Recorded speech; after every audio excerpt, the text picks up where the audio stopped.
Hello বন্ধুরা, সবাই কেমন আছো? আশা করি ভালো আছো। তোমাদের সবাইকে আমার তরফ থেকে প্রণাম জানাই। আজকে আমি তোমাদেরকে দেখাবো যে ঘরোয়া পদ্ধতিতে আলু, ঝিঙে ও রুই মাছ দিয়ে পেঁয়াজ ও জিরে বাটা দিয়ে হালকা জিরার ঝোল। আমার আগের থেকে সব সবজি কাটা ছিল, পেঁয়াজ ও জিরে বাটা ছিল, তাই আমি এখন আলু ভাজছি। এইটা আমার পাঁচমিশালি সবজি তরকারি রান্না করব, তাই আগে থেকে কেটে রেখেছি। দিয়ে আমার আলু ভাজা হচ্ছে, এখনও হয়নি, একটু একটু হয়ে এসছে, আরও অনেকটা বাকি আছে, হবে এখন, বাকি অনেকটা হয়ে এসছে। আমার রান্নাটা কেমন হয়েছে পরে বলবে, শেষ পর্যন্ত দেখো তোমরা সবাই। ভালো লাগলে একটু সাবস্ক্রাইব করে দিও। আজকে তো আমি নতুন ভিডিও বানাচ্ছি, তোমাদের সাপোর্টে আরও নতুন নতুন করে ভিডিও বানাতে পারবো আমি। আমার ইচ্ছে জাগবে আরও বেশি বেশি করে। না, আমার ফ্রেন্ডরা আরও আমার রান্না দেখতে চাইছে, বা আমার রান্না ওদের পছন্দ হয়েছে, এই ভাবনা চিন্তা আমার মাথায় ঢুকে যাবে। দিলে আমি নতুন নতুন আরও রান্না তোমাদেরকে দেখাবো। আমি অনেক রান্না জানি। হ্যাঁ, তোমরাও অনেক রান্না জানো, কেননা মেয়েরা চুলো বাঁধতে পারে, রান্নাও করতে পারে, ঘর সামলাতে পারে, বাচ্চা সামলাতে পারে, মেয়েরা অনেক কিছু করতে পারে। আমার আলু ভাজা হয়ে গেছে, এবার আমি মাছ ভাজবো। এই যে আমার মাছটা আগের থেকে হলুদ নুন মাখানো ছিল, তাই তেল গরম হয়ে যাওয়ার পর আমি মাছটা দিয়ে দিলাম কড়াইতে। প্রায় মাছ ভাজা আমার না হয়ে আসছিল, ভুল বলে ফেললাম। এই যে আমি কড়াইতে দিলাম, একটু নেড়ে নিচ্ছি।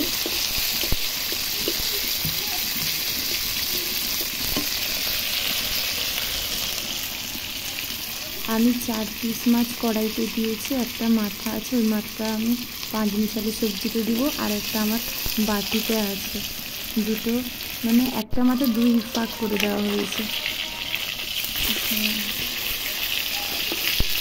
আমাদের পরিবারে তো 6 জন, তাই 5-6 পিসই করেছি। আমার শাশুড়ি, শ্বশুর ও আমার হাজব্যান্ড, আমার ছেলে, দেওর, আমি, মোট 6 জন আমাদের পরিবারে। আমার মাছ ভাজাটা প্রায় হয়ে এলো, হ্যাঁ হয়েছে। এবার আমি তুলে নেব। এই যে তুলে নিলাম, তুলে নিচ্ছে। এবার আমি এই দুটো চলে এসছে একসঙ্গে, খুবই ভালো হয়েছে, দুটো চলে এসছে, আমার খাটনি কমে গেছে। হ্যাঁ চলে। এবার আমি বাটিতে রাখা ওই মাছগুলো কড়াইতে দিয়ে দিলাম আমি। এবার এই যে আমি আগের বারে বলেছিলাম আমার আর 1 পিস মাথা ছিল, ওই প্লেটে বাটিতে ছিল, সেই মাথাটা আমি সবজির ভিডিওটাও করবো, তোমাদেরকে দিব, পোস্ট করবো, তোমরা দেখবে, ভালো লাগলে সাপোর্ট করে দিও। আর হ্যাঁ, এই রান্নার পদ্ধতিটা তোমরা ঘরে বানিয়ে খেয়ে দেখো, বলো আমাকে কেমন। এটা আমি রান্না করেছি, আমি তো তোমাদেরকে খাওয়াতে পারবো না, এলে হয়তো আমি তোমাদেরকে খাওয়াতাম, কেন এটা আমি রান্না করছি ঘরে, যেহেতু আমাদের পরিবারে সবাই খাবে ও আমি খাবো, তোমাদেরকে খাওয়াতে পারবো না, আমি তোমাদেরকে দেখাতে পারবো। তোমরা ঘরে প্লিজ রান্না করে খেও।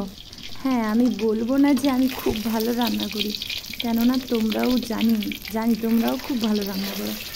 আর এই রান্নাটা আমি আমার শাশুড়ি মার থেকে শিখেছি। আমার এই মাছটাও ভাজা হয়ে গেল তোমাদের সঙ্গে গল্প করতে করতে। আর হ্যাঁ, মেয়েরা তো বাবার বাড়িতে জন্ম হয়, ছোটো থেকে বড় হয়, আর বিয়ের পরে আবার স্বামীর ঘরে গিয়ে নতুন করে আবার জন্ম হয়ে, আবার যেরকম বাবার ঘরে ছোটো থেকে বড় হয় সেরকমই বড় হয়, নতুন করে নতুন নতুন জিনিস থেকে।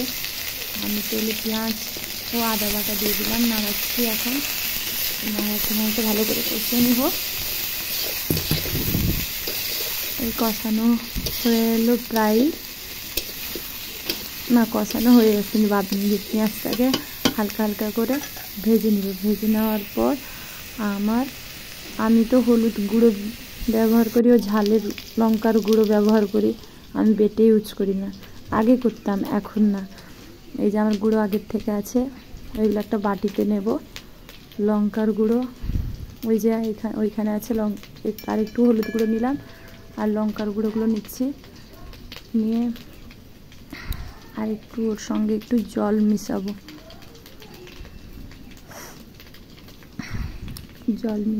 জল মিশিয়ে ভালো করে মাখিয়ে নেব, ওকে মানে গুলিয়ে নেব ভালো করে।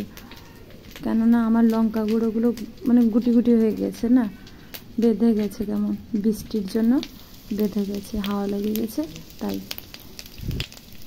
এবার আমি দিয়ে দিব পেঁয়াজ ও জিরেটা ভালো করে হালকা হালকা ভাজা হয়ে গেছে, এর উপর দিয়ে দিলাম লঙ্কার গুঁড়ো ও হলুদ গুঁড়ো জলে মেশানো, ওইটা দিয়ে দিলাম। ওটাকে কষাবো আমি, মানে ভালো করে এমন কষাবো যে ওর মশলা একটু কমে আসবে আর তেলটা উপরে ভেসে আসবে, সেই রকমভাবে কষাবো। সেই রকমভাবে কষালে তরকারিটাও ভালো থাকে ও তরকারির উপরে তেলটা এমনভাবে ভেসে থাকে যেন আমি অনেকটাই তেল দিয়ে রান্না করেছি। এইভাবেই রান্না করা হয় সব কিছু, ওই ঝোল ঝাল ইত্যাদি সব কিছু ওই রকমভাবেই কষালে রান্না করলে তেলটা তরকারির উপরে ভেসে থাকে। আর হ্যাঁ, আজকে আমার ঘরে সবাই বলছিল বৌমা তুমি কত তেল দিয়ে রান্না করেছো যে আজকে তরকারিতে এত তেল ভেসে এসছে। হ্যাঁ, আমি বললাম ওদেরকে, আমি আজকে ভিডিও করছিলাম তো তাই আমি বুঝতে পারি না, আজকে একটু বেশি করিয়ে ফেলেছি মশলাগুলোকে আমি, তাই তেলটা বেশি করে বেরিয়ে এসছে। নাহলে আমি হালকাভাবে রান্না করলে পেঁয়াজটা একটু কাঁচা কাঁচা রাখতাম, তাহলে তেলটা এতটা ভাসতো না ও তরকারিটা লাল লাল হতো না। আজকে তরকারিটা লাল লাল হয়ে গেছে আর তেলটাও উপরে ভেসে এসছে, তাই আমাকে এই কথা জিজ্ঞাসা করছিল আমার শাশুড়ি মা ও আমার ঘরের সবাই। তাই আমার মশলা কষানো হয়ে গেছে, এবার আমি দিব ঝিঙা আর আলু ভাজা, এই দিয়ে দিলাম আমার ওই মশলা কষানোর উপরে।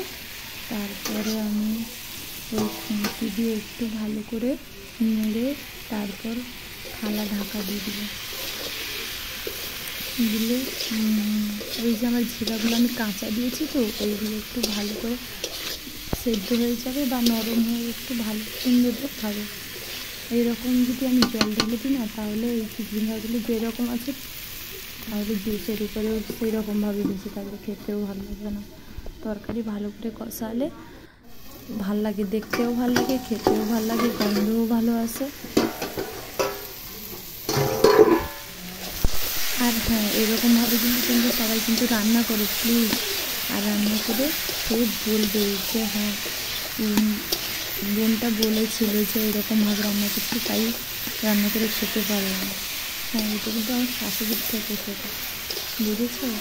আমি আগের থেকে জানতাম না, শাশুড়ির থেকে শিখেছি, রান্না করেছি, খেয়েছি, আমি খুব খুশি কেউ, তাই তোমাদেরকে এই রান্নার রেসিপিটা তোমাদেরকে দিলাম, দেখালামও রান্না করে খেয়ে। এই আমার কষানো হয়ে এসছে, দেখেছো ঝিঙাটা কেমন নরম হয়ে এসছে, একটু ভালো করে কষে নিলে এরকমভাবে নরম হয়ে আসে।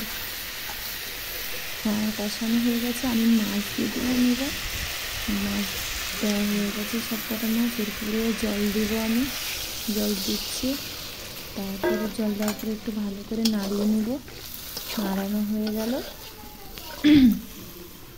হয়ে গেল তারপরে একটু ভালো করে ফুটে আসবে, তারপরে যে ফুটে এলো তারপর নামিয়ে। এবার সবাইকে টাটা, বাই বাই, নমস্কার। আমার ভিডিওতে একটু সাপোর্ট করতে, আমি নতুন ভিডিও নিয়ে আবার